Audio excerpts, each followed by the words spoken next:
네, 안녕하세요. 오늘 볼륨 1-18 출애굽기 4장부터 6장까지 말씀 함께 보도록 하겠습니다. 출애굽기 4장입니다. 모세가 대답하여 이르되 그러나 그들이 나를 믿지 아니하며 내 말을 듣지 아니하고 이르기를 여호와께서 내게 나타나지 아니하셨다 하리이다.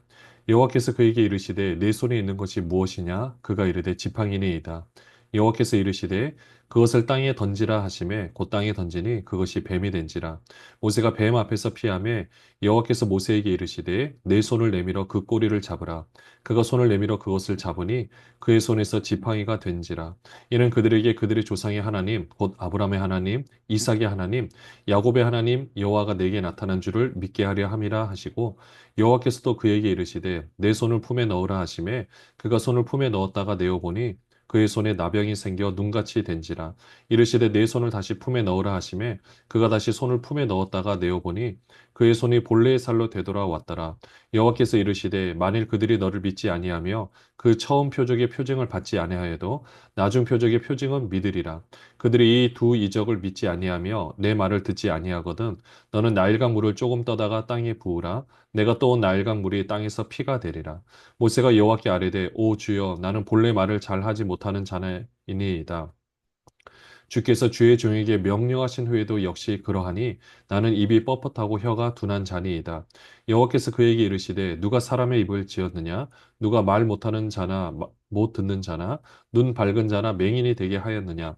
나 여호와가 아니냐? 이제 가라. 내가 네 입과 함께 있어서 할 말을 가르치리라. 모세가 이르되 오 주여 보낼 만한 자를 보내소서. 여호와께서 모세를 향하여 노하여 이르시되 레위 사람 내 형 아론이 있지 아니하냐? 그가 말 잘하는 것을 내가 아노라. 그가 너를 만나러 나오나니 그가 너를 볼 때에 그의 마음에 기쁨이 있을 것이라. 너는 그에게 말하고 그의 입에 할 말을 주라. 내가 내 입과 그의 입에 함께 있어서 너희들이 행할 일을 가르치리라. 그가 너를 대신하여 백성에게 말할 것이니 그는 내 입을 대신할 것이요 너는 그에게 하나님같이 되리라. 너는 이 지팡이를 손에 잡고 이것으로 이적을 행할지니라. 당대 최고의 교육을 받았던 그 모세가 이제 광야 땅에서 가장 낮은 곳에서 하루하루 내일을 기약할 수 없는 환경 가운데서 최선을 다하고 있었습니다. 그 낮아지는 그 환경, 그 어려운 환경, 그때 가장 요긴하게 썼던 것이 목자로서 지팡이였는데요. 오늘 하나님께서는 이 모세에게 그 지팡이를 통해서 역사를 하시겠다라고 말씀하고 있습니다. 2절에 보시면 내 손에 있는 것이 무엇이냐? 지팡이입니다. 보통 새로운 것을 주실 수도 있겠지만 새로운 것을 주시는 것이 아니라 모세의 지팡이를 그대로 쓰신다라는 것은 모세가 광야에서 살아왔던 그 삶을 그대로 쓰신다라는 거죠. 그러니까 하나님 입장에서 모세는 그 바로의 그 왕자로서 애굽의 왕자로서 그 삶도 귀하게 앞으로 쓰임 받겠지만 이 광야에 40년의 시간이 없었더라면 그 앞에 시간은 소용이 없거든요. 그래서 이 귀한 역사들을 하나님께서 아름답게 쓰신다라고 말씀하고 있습니다. 이 모세가 얼마만큼 마음이 낮아졌냐는 것을 볼 수 있는 것이 13절에 보시면 주여 보낼 만한 자를 보내소서. 계속해서 하나님께서 권면을 하시고 이렇게 하라라고 말씀을 하시는데도 모세는 도저히 할 수 없다라고 생각합니다. 그러니까 본인이 자격이 없다라고 생각하는 거죠. 보통 무자격자 의식이라고 하는데 이렇게 나는 더 이상 아무것도 할 수 없다. 내 마음이 가장 낮아져 있는 그 순간에 오늘 하나님께서 찾아오셨던 것을 보게 됩니다. 그래서 모세는 그 일들을 이제 감당할 수 있게 되었고 하나님께서 차선책으로 모세의 형 아론을 세워서 모세의 대원자로서 이 말씀을 할 수 있도록 이렇게 또 배려를 해주신 것을 보게 됩니다. 이제 모세는 지팡이를 통해서 놀라운 역사들이 일어나게 될 거고요. 18절부터 보시면요. 모세가 그의 장인 이드로에게 돌아가서 그에게 이르되 내가 애굽에 있는 내 형제들에게로 돌아가서 그들이 아직 살아 있는지 알아보려 하오니 나로 가게 하소서. 이드로가 모세에게 평안히 가라 하니라. 여호와께서 미디안에서 모세에게 이르시되 애굽으로 돌아가라. 내 목숨을 노리던 자가 다 죽었느니라. 모세가 그의 아내와 아들들을 나귀에 태우고 애굽으로 돌아가는데 모세가 하나님의 지팡이를 손에 잡았더라. 여호와께서 모세에게 이르시되 내가 애굽으로 돌아가거든 내가 내 손에 준 이적을 바로 앞에서 다 행하라. 그러나 내가 그의 마음을 완악하게 한즉 그가 백성을 보내주지 아니하리니 너는 바로에게 이르기를 여호와의 말씀에 이스라엘은 내 아들 내 장자라 내가 내게 이르기를 내 아들을 보내주어 나를 섬기게 하라 하여도 내가 보내주기를 거절하니 내가 내 아들 내 장자를 죽이리라 하셨다 하라 하시니라. 모세가 길을 가다가 숙소에 있을 때에 여호와께서 그를 만나사 그를 죽이려 하신지라. 십보라가 돌칼을 가져다가 그의 아들의 포피를 베어 그의 발에 갖다 대며 이르되 당신은 참으로 내게 피난 편이로다 하니 여호와께서 그를 놓아 주시니라. 그때 십보라가 피난 편이라 함은 할례 때문이었더라. 여호와께서 아론에게 이르시되 광야에 가서 모세를 맞으라 하시매 그가 가서 하나님의 산에서 모세를 만나 그에게 입맞추니 모세가 여호와께서 자기에게 분부하여 보내신 모든 말씀과 여호와께서 자기에게 명령하신 모든 이적을 아론에게 알리니라. 모세와 아론이 가서 이스라엘 자손의 모든 장로를 모으고 아론이 여호와께서 모세에게 이르신 모든 말씀을 전하고 그 백성 앞에서 이적을 행하니 백성이 믿으며 여호와께서 이스라엘 자손을 찾으시고 그들의 고난을 살피셨다 함을 듣고 머리 숙여 경배하였더라. 이제 모세는 가족들과 함께 애굽으로 돌아가려고 그 장인 이드로에게 말을 합니다. 그리고 채비를 챙겨서 이제 이집트로 가게 되는데요.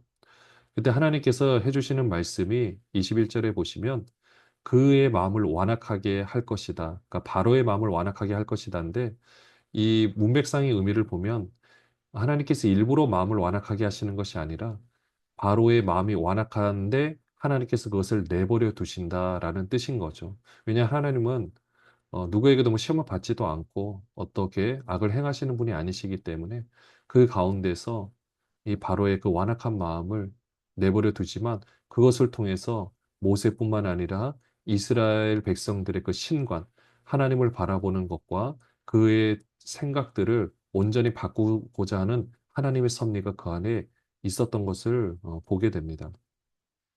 또 마지막에 이제 백성의 장로들을 모아놓고 지도자들을 모아놓고 하나님께서 이렇게 행하시겠다라고 말씀을 할 때 그들이 함께 머리 숙여 경배하였다라고 했는데요.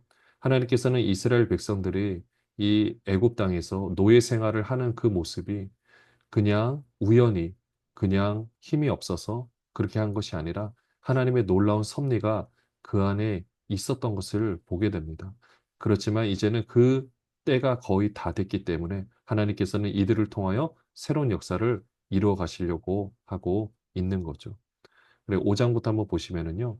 그 후에 모세와 아론이 바로에게 가서 이르되 이스라엘의 하나님 여호와께서 이렇게 말씀하시기를 내 백성을 보내라. 그러면 그들이 광야에서 내 앞에 절기를 지킬 것이라 하셨나이다. 바로가 이르되 여호와가 누구이기에 내가 그의 목소리를 듣고 이스라엘을 보내겠느냐? 나는 여호와를 알지 못하니 이스라엘을 보내지 아니하리라. 그들이 이르되 히브리인의 하나님이 우리에게 나타나셨은즉 우리가 광야로 사흘 길쯤 가서 우리 하나님 여호와께 제사를 드리려 하오니 가도록 허락하소서. 여호와께서 전염병이나 칼로 우리를 치실까 두려워하나이다. 애굽 왕이 그들에게 이르되 모세와 아론아 너희가 어찌하여 백성의 노역을 쉬게 하려느냐 가서 너희의 노역이나 하라. 바로가 또 이르되 이제 이 땅의 백성이 많아졌거늘 너희가 그들로 노역을 쉬게 하는도다 하고 바로가 그날의 백성의 감독들과 기록원들에게 명령하여 이르되 너희는 백성에게 다시는 벽돌에 쓸 집을 전과 같이 주지 말고 그들이 가서 스스로 집을 짓게 하라. 또 그들이 전에 만든 벽돌 수요대로 그들에게 만들게 하고 감하지 말라. 그들이 게으름으로 소리질러 이르기를 우리가 가서 우리 하나님께 제사를 드리자 하나니 그 사람들의 노동을 무겁게 함으로 수고롭게 하여 그들로 거짓말을 듣지 않게 하라. 백성의 감독들과 기록원들이 나가서 백성에게 말하여 이르되 바로가 이렇게 말하기를 내가 너희에게 집을 주지 아니하리니 너희는 집을 찾을 곳으로 가서 주우라. 그러나 너희 일은 조금 더 감하지 아니하리라 하셨느니라. 백성이 애굽 온 땅에 흩어져 곡초 그루터기를 거두어다가 짚을 대신하니 감독들이 그들을 독촉하여 이르되 너희는 짚이 있을 때와 같이 그날의 일을 그날에 마치라 하며 바로의 감독들이 자기들이 세운 바 이스라엘 자손의 기록원들을 때리며 이르되 너희가 어찌하여 어제와 오늘에 만드는 벽돌의 수요를 전과 같이 채우지 아니하였느냐 하니라. 이스라엘 자손의 기록원들이 가서 바로에게 호소하여 이르되 왕은 어찌하여 당신의 종들에게 이같이 하시나이까? 당신의 종들에게 짚을 주지 아니하고 그들이 우리에게 벽돌을 만들라 하나이다. 당신의 종들이 매를 맞사오니 이는 당신의 백성의 죄니이다. 바로가 이르되 너희가 게으르다 게으르다. 그러므로 너희가 이르기를 우리가 가서 여호와께 제사를 드리자 하는도다. 이제 가서 일하라. 짚은 너희에게 주지 않을지라도 벽돌은 너희가 수량대로 바칠지니라. 기록하는 일을 맡은 이스라엘 자손들이 너희가 매일 만드는 벽돌을 조금 더 감하지 못하리라 함을 듣고 화가 몸에 미친 줄 알고 그들이 바로를 떠나 나올 때 모세 아론이 길에 서 있는 것을 보고 그들에게 이르되 너희가 우리를 바로의 눈과 그의 신하의 눈에 미운 것이 되게 하고 그들의 손에 칼을 주어 우리를 죽이게 하는도다. 여호와는 너희를 살피시고 판단하시기를 원하노라. 모세와 아론이 바로한테 가서 이 백성들을 놓아주라. 광야 땅에 가서 그 절기를 지킬 것이라고 이야기를 합니다. 그러면 당장 이 모든 일들이 해결될 거라고 생각을 했는데 상황 그렇게 되지 않고요. 오히려 그 백성들의 노역의 무게가 더 무거워지게 되었습니다. 이제는 쓸 집, 그러니까 그 벽돌을 만드는 재료를 원래는 주었는데 이제는 재료도 주지 않고 알아서 구하라는 거죠. 그 말인즉슨 이제 너희들 한번 봐라. 너희가 그렇게 말을 했기 때문에 너희 백성들도 이렇게 이제 앞으로 더 환경이 어려워질 것이다라고 이야기를 하니까 이제 그 이스라엘 백성들이 벌써 마음이 낙담이 되는 거죠. 그렇게 해서 모세와 아론을 보고 뭐라고 말하냐면 21절에 보시면 여호와는 너희를 살피시고 판단하시기를 원하노라. 너무 억울하고 힘드니까 또 그들에게 말을 이렇게 하는 것을 보게 되는데요. 모세와 아론의 마음이 얼마나 힘들고 어려웠겠습니까? 하나님의 일이라서 분명히 시작하면 모든 일이 잘 해결될 줄 알았는데 상황은 그렇지 않았던 거죠. 마치 우리도 하나님의 일을 하거나 하나님께서 맡겨주신 일을 한다고 했을 때 모든 일들이 잘 돼야 정상이라고 생각하는데 그렇지 않을 때가 있는 거죠. 그렇지만 그렇지 않은 모습이 우리 어떤 잘못 때문이 아니라 하나님의 그 섭리가 그 안에 들어가 있는 것을 보게 됩니다. 먼저 이스라엘 백성들은 그 어려움들로 인해서 신실하신 하나님을 온전히 이제 의지하게 되는 거죠. 우리의 그 헛된 생각들이 하나씩 깨어지면서 하나님의 생각을 받아들이는 것처럼 한 번에 되는 것이 아니라 조금씩 스며들면서 이 어려운 과정들을 통해서 하나님의 놀라운 역사가 이루어지는 것을 보게 됩니다. 근데 이 모세와 아론이 참 이런 상황인데 참 힘든 것 같아요. 22절에 보시면 모세가 여호와께 돌아와서 아뢰되 주여 어찌하여 이 백성이 학대를 당하게 하셨나이까? 어찌하여 나를 보내셨나이까? 내가 바로에게 들어가서 주의 이름으로 말한 후로부터 그가 이 백성을 더 학대하며 주께서도 주의 백성을 구원하지 아니하시나이다. 이렇게 모세가 고백을 할 때 듣는 하나님의 입장에서는 참 억울하다는 생각이 듭니다. 근데 우리가 한편 좀 바꿔 생각해 보면은요. 지금 이스라엘 백성들이 애굽에서 노예 생활을 하고 있는 것은 극한 훈련을 받고 있는 겁니다. 왜냐하면 이미 창세기 15장에도 하나님께서 아브라함에게 약속을 하셨을 때 내 자손이 그 이방 땅에서 객이 되어서 그리고 그 시간이 지나면 돌아오게 될 것이다라고 분명히 약속을 하고 계시거든요. 그러니까 애굽에서의 노예 생활은 이거는 하나님의 특별하신 섭리 가운데 이들이 감당해야 될 특별 훈련이라는 겁니다. 그러면 그 특별 훈련을 시키는 하나님 입장에서 너희들 한번 잘해봐라. 너희들 어떻게 잘하는지 볼까? 그냥 이렇게 있을까요? 아니죠.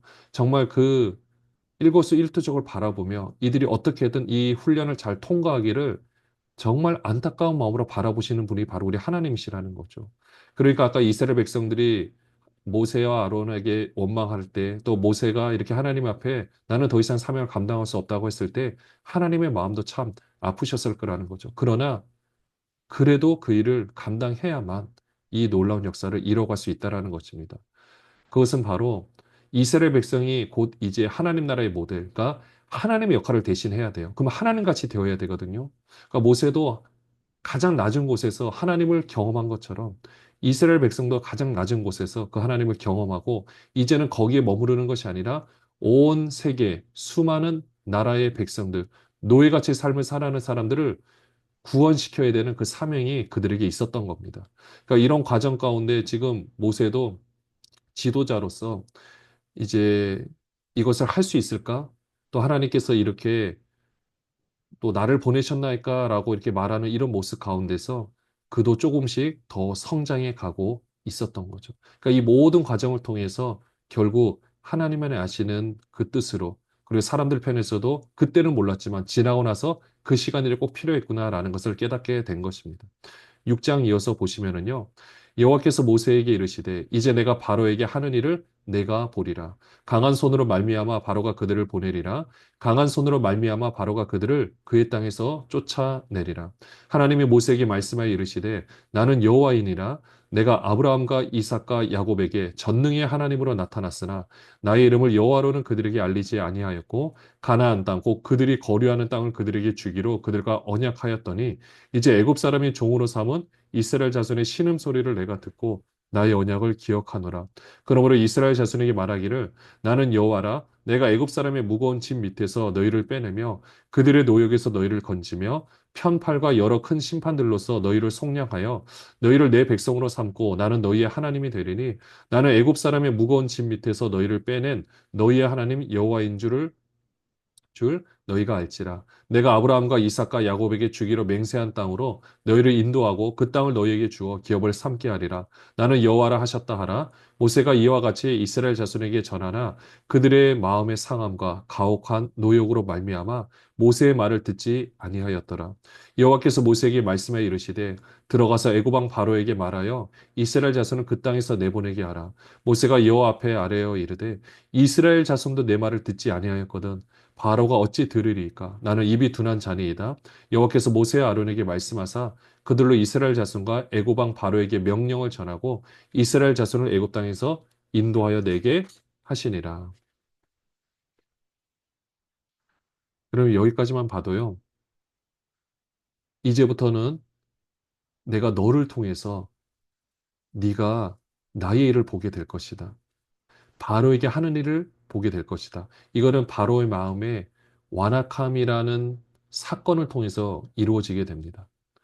그러니까 눈에 보이는 환경은 왜 하나님께서 역사를 하는데 저희 일들이 이루어지지 않는가라고 생각할 수 있겠지만 그것을 통해서 먼저는 모세뿐만 아니라 이스라엘 백성들의 그 하나님을 바라보는 시선들이 이제 바뀌어지기 시작하는 거죠. 이제까지 그들이 알고 있었던 하나님은 3절에 보시면 전능의 하나님, 모든 것이 가능하신 하나님.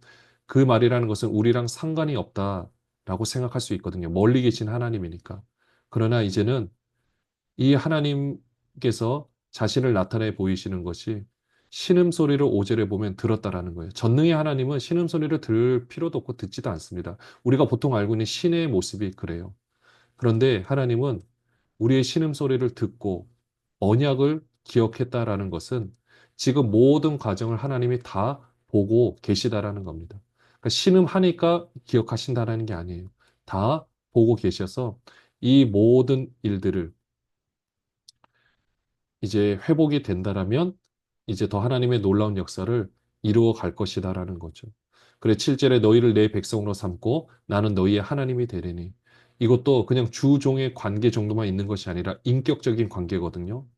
우리가 내 백성, 하나님의 백성이 됐다라는 것은 우리의 모습을 통해 하나님의 모습을 보여주는 거고 그리고 그 하나님의 모습을 보여줄 수 있도록 하나님이 우리 안에서 역사를 하시겠다라는 겁니다. 근데 이렇게 이런 놀라운 하나님의 음성을 듣고서도 구절에 보시면 마음의 상함과 가혹한 노역으로 말미암아 모세의 말을 듣지 아니하였더라. 이게 이스라엘 백성들의 현실이었던 거죠. 그렇지만 그래도 이 말씀을 전해야 되는 사명이 모세에게 있었습니다. 그래서 모세는 지금도 계속해서 사람의 생각으로 나는 입이 둔한 자다고 12절에 말하면서 할 수 없다라고 하지만 하나님께서는 분명히 말씀하시죠. 인도하여 내게 하시니라. 그렇게 하시겠다고 말씀을 하십니다.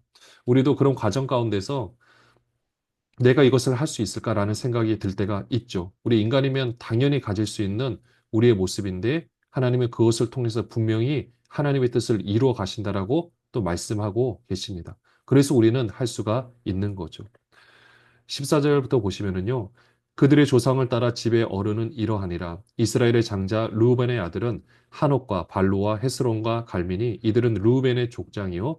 시몬의 아들들은 여무엘과 야민과 오학과 야긴과 소알과 가난 여인의 아들 사울이니 이들은 시므온의 가족이요.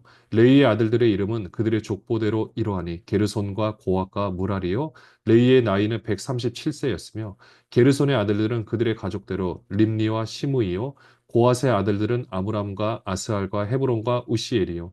고핫의 나이는 133세였으며 무라리의 아들들은 마을리와 무시니 이들은 그들의 족보대로 레위의 족장이요. 아므람은 그들의 아버지와 누이 요게벳을 아내로 맞이하였고 그는 아론과 모세를 낳았으며 아므람의 나이는 137세였으며 이스라엘 아들들은 고라와 네벡과 시글이요. 우시엘의 아들들은 미사엘과 엘사반과 시들이요.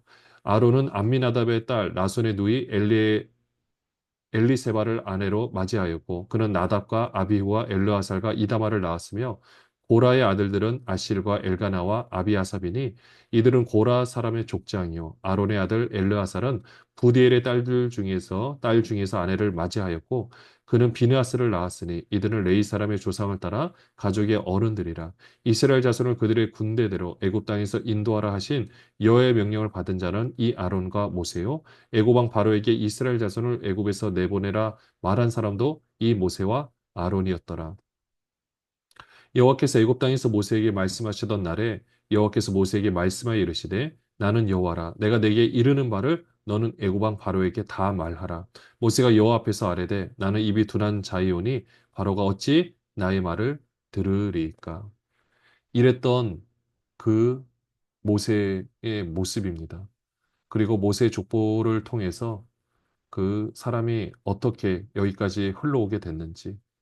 그러니까 그가 여기에 존재할 수 있었던 것은 이런 놀라는 하나님의 섭리가 있었기 때문에 가능한 거죠.